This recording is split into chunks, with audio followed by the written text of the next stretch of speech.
ride the rocks. So there's a lot of rocks, there's a lot of washed out dips. The important thing is not to fall. We try to remove a lot of the rocks and the sand this year. We'll let the tires roll over that instead of my body. Ride in the Rocks 2013, 177 strong at the start of the 5th annual event.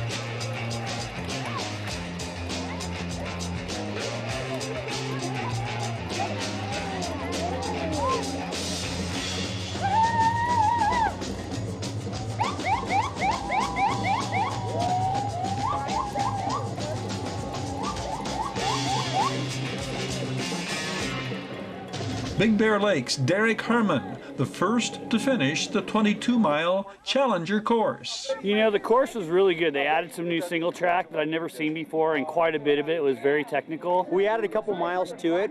We had to modify some of the single tracks. Omnia blessed us with a couple miles of terrain that we were allowed to use, and we developed some new tracks in there. Why do participants take part in Ride in the Rocks? Well, I love Lucerne Valley. I live right down the street. Both my kids went to LV High School, and supporting the community. Big, always have fun. Number one rule is keep the blood inside your body and keep the blood off the bike.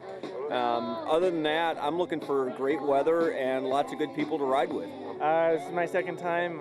It's a real challenge as a novice rider, and just looking forward to the challenge and the scenery that's out here in Lucerne Valley. And well, I think it's different things for different people because we have a little competitive group that, you know, race all the time. We come out to kind of see how fast we can do the course, and it becomes a little race, and that's kind of the history of us coming down here and doing it. I think for other people, it's just to finish. It's just to get out there and do it and have fun and just finish and get the same accomplishment.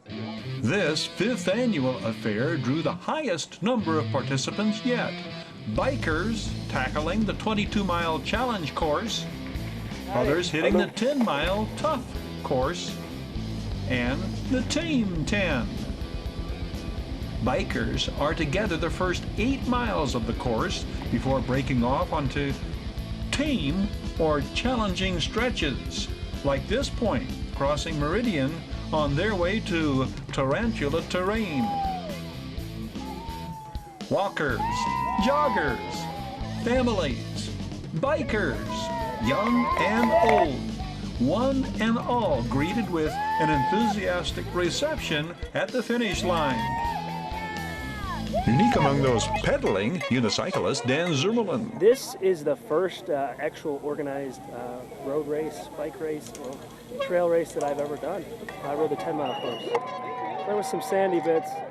You know, that loose sand is real trouble because of the limited traction you get on the unicycle.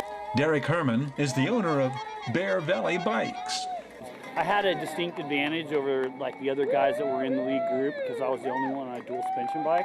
A lot of the other guys were on hardtails, and I mean, it's ride the rocks. So there's a lot of rocks. There was a lot of washed out dips that were kind of sharp edged.